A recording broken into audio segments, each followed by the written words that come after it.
वक्रतुंड महाकाय सूर्यकोटि संप्रभा निर्विघ्न कुरु मे देव सर्व कार्येषु सर्वदा।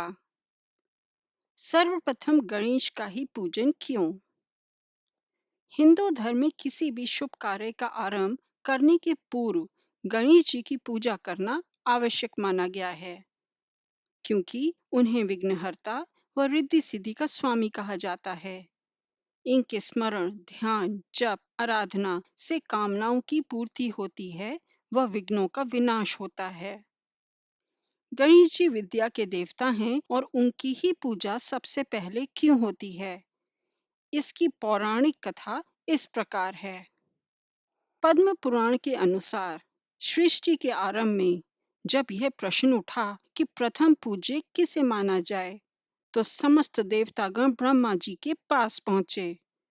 ब्रह्मा जी ने कहा कि जो कोई संपूर्ण पृथ्वी की परिक्रमा सबसे पहले कर लेगा, उसे ही प्रथम पूजा जाएगा। इस पर सभी देवतागण अपने अपने वाहनों पर सवार होकर परिक्रमा हेतु चल पड़े।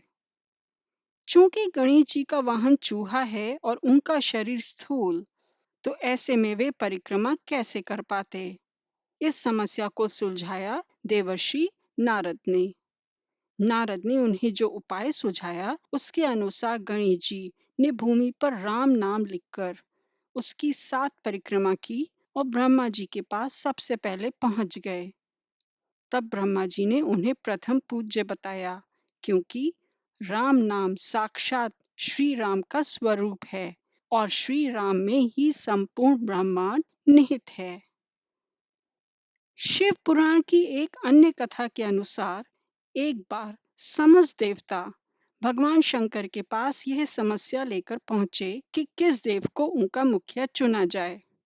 भगवान शिव ने यह प्रस्ताव रखा कि जो भी पहले पृथ्वी की 3 बार परिक्रमा करके कैलाश लौटेगा, वही अग्र पूजा के योग्य होगा और उसे ही देवताओं का स्वामी बनाया जाएगा।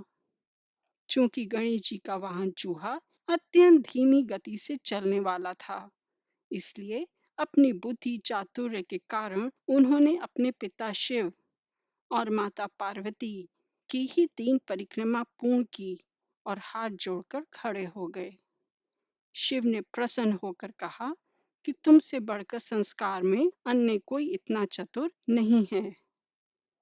माता पिता की 3 परिक्रमा से तीनों लोकों की परिक्रमा का पुण्य तुम्हें मिल गया, जो पृथ्वी की परिक्रमा से भी बड़ा है।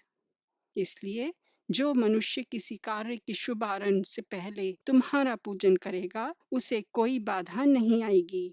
बस तभी से गणेश जी अग्र पूज्य हो गए।